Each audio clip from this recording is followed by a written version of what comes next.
Hello friends, कक्षा 10वीं के इस वीडियो में आप सभी का स्वागत है। आज हम अध्याय 10 व्रत पढ़ने जा रहे हैं।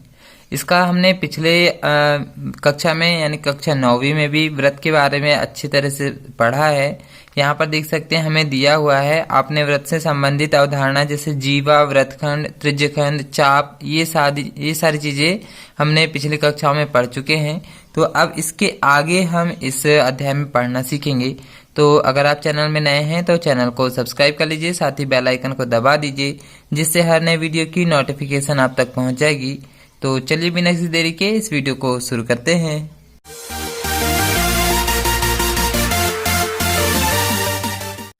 तो जैसा कि यहाँ पे व्रत बना हुआ है, तो एक बार हम व्रत में क्या क्या चीजें होती है एक बार हम इसको रिवाइज कर ले रहे हैं। वैसे तो आप लोगों को इसमें पता होगा, देख सकते हैं जैसे ये जो सर्कल बना हुआ है इसको हम यहाँ पर परिधि बोलते हैं, और जो बीचों बीच में जो होता है उसको हम यहाँ पर केंद्र बोलते हैं।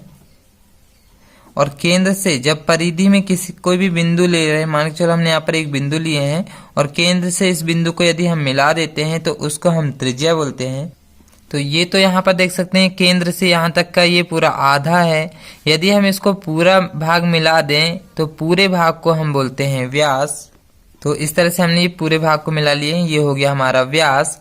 अब यहाँ पर देख सकते हैं ये जो केंद्र से होकर जा रहा है, व्यास केंद्र से होकर जा रहा है, तो इसको भी हम यहाँ पर जीवा बोल सकते हैं, या और कहीं से भी होकर जाएगा तो ये सभी लाइनों को यहाँ पर हम जीवा बोलते हैं। तो केंद्र से होकर जा रहा है इसलिए इसको भी हम व्यास बोलते हैं। तो व्रत की सबसे बड़ी जीवा यहाँ पे व्यास हो जाता है। तो जितनी भी लाइन यहाँ पर खींचेंगे हम, ये सब इसकी जीवा होगी। व्रत में हम कई सारी जीवाएं खींच सकते हैं, अनेक जीवा खींच सकते हैं, और सभी जीवा अलग अलग नाप की होंगी, ऐसा होगा। और यहाँ पर देख सकते हैं जैसे ये दो त्रिज्या खींचे हमने, दो त्रिज्या और ये होता है चाप। दो त्रिज्या और चाप के बीच का जो क्षेत्र होता है उसको हम बोलते हैं त्रिज्यखंड। तो ये वाला जो पार्ट होगा इस पार्ट को बोलेंगे त्रिज्यखंड। तो त्रिज्यखंड भी दो टाइप के होंगे, एक लघु त्रिज्यखंड और एक दीर्घ त्रिज्यखंड। इसी तरह से सेम ये जीवा और ये वाला भाग हो गया चाप। जीवा और चाप के बीच का ये जो क्षेत्र है इस क्षेत्र को हम बोलेंगे व्रतखंड। तो ये भी हम अध्याय 12 में पढ़ेंगे। अध्याय 12 में भी हम व्रत के बारे में आगे पढ़ेंगे। तो यहाँ मेन चीजें समझ ले रहे हैं। तो इतनी चीजें तो हमें यहाँ पे व्रत में पढ़ना है। तो ये भी हमने अध्याय 9 में पढ़ चुके हैं। अब इस अध्याय में हमें इस कक्षा में पढ़ना है स्पर्श रेखा। तो स्पर्श रेखा क्या होती है? किसी व्रत की स्पर्श रेखा वह रेखा है जो किसी व्रत को केवल एक बिंदु पर प्रतिच्छेद करे।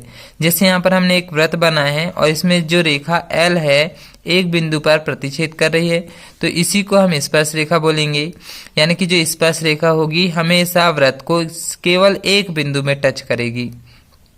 तो ये आप लोगों को याद रखना है। स्पर्श रेखा में कुछ ऑब्जेक्टिव और पूछता है, तो जैसे कि यहाँ पर मैंने दिया है, जैसे एक व्रत है, व्रत के एक बिंदु पर केवल एक ही स्पर्श रेखा हो सकती है, ये आप लोगों को याद रखना है। जैसे हमने यहाँ पर एक बिंदु बनाया है तो इसमें सिर्फ एक ही स्पर्श रेखा हो सकती है और इसके अलावा 2-3 ऐसी स्पर्श रेखा नहीं हो सकती। तो ये आप लोगों को याद रखना है, ये ऑब्जेक्टिव में पूछता है। इसके अलावा हम व्रत पर अनेक स्पर्श रेखाएं खींच सकते हैं। जैसे यहाँ पे अलग अलग बिंदुओं पे हम कई सारी स्पर्श रेखाएं खींच सकते हैं। तो व्रत में हम कई सारी यानी कि अनेक, अपरिमित रूप से अनेक स्पर्श रेखाएं खींच सकते हैं। और एक व्रत पर 2 समांतर रेखा हो सकती है, ये भी हो सकता है। जैसे एक व्रत है उसमें सिर्फ हम केवल 2 रेखा ही ऐसी खींच सकते हैं जो समांतर होंगी। ऐसी 2 स्पर्श रेखा ही खींच सकते हैं हम जो आपस में समांतर होंगी। जैसे ये L और M है तो ये दोनों आपस में समांतर, तो ऐसे 2-2 की जोड़ी से ही समांतर रेखा खींच सकते हैं। अब यहाँ पर आता है स्पर्श बिंदु।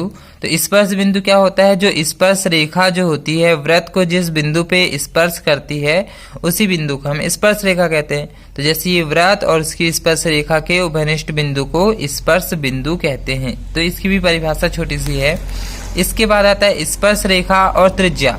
जैसे ये हमने स्पर्श रेखा खींचे हैं और ये व्रत की त्रिज्या हो गई, तो स्पर्श रेखा और त्रिज्या के बीच हमेशा 90 अंश का कोण बनेगा। तो और इसको इस तरह से भी याद रख सकते हैं कि जो त्रिज्या होती है स्पर्श रेखा पर लंब होती है, तो हमेशा यहाँ पे 90 अंश का कोण बनता है, ये आप लोगों को याद रखना है। इसके बाद आती है छेदक रेखा। तो छेदक रेखा क्या होती है? छेदक रेखा वृत्त को दो बिंदुओं में प्रतिच्छेद करती है।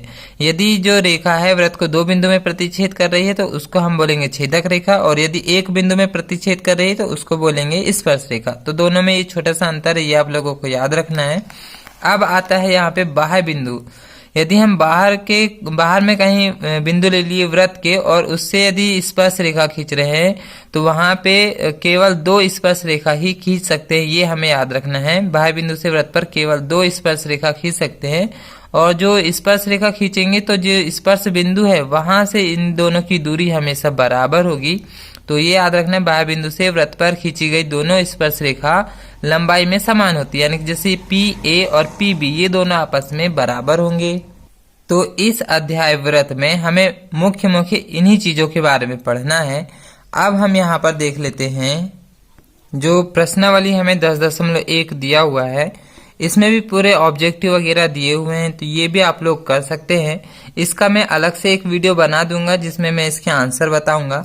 वैसे आप लोग इसके आंसर लिख सकते हैं, जैसा कि मैंने अभी जो ऑब्जेक्टिव बताया उसमें भी आप लोग इससे आंसर भर सकते हैं। और इसमें जो यहाँ पे एक प्रमेय दिया हुआ है, प्रमेय 10.2, बाह्य बिंदु से वृत्त पर खींची गई स्पर्श रेखा की लंबाई बराबर होती, ये प्रमेय IMP लगा ले आप, ये अधिकतर एग्जाम में पूछा जाता है, तो ये तो आएगा ही। और देखते हैं, और जो यहाँ पे 10.2 है इसमें तो यहाँ शुरू के जो 3 जो प्रश्न हैं ये तीनों ऑब्जेक्टिव टाइप हैं, तो इनको तो आप तैयार कर सकते हैं। और यहाँ पर जो प्रश्न नंबर 4 और जो प्रश्न नंबर 5 है इनकी आप अच्छे से तैयारी करेंगे। और बाकी तो ये 6, 7 ये तो बहुत छोटे छोटे प्रश्न हैं, इनको आप कर सकते हैं।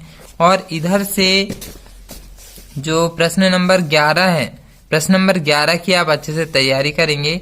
तो इसमें सिर्फ इतने क्वेश्चन महत्वपूर्ण हैं, बाकी क्वेश्चन एग्जाम में नहीं पूछे जाते, तो आप उनको स्किप भी कर सकते हैं। तो इस वीडियो में इतना ही। आप लोग इनकी तैयारी अच्छे से करें, जो मैंने अभी इम्पोर्टेंट जो बताया है यहाँ पे, इनकी तैयारी आप अच्छे से करें। इन्हीं में से परीक्षा में ऑब्जेक्टिव आएंगे अध्याय 10 से। तो अगर आप लोगों को ये वीडियो पसंद आता है तो चैनल को सब्सक्राइब कर लीजिए, साथ ही बेल आइकन को दबा दीजिए, जिससे हर नए वीडियो की नोटिफिकेशन आप तक पहुंच जाएगी। तो इस वीडियो को पूरा देखने के लिए आप सभी का धन्यवाद।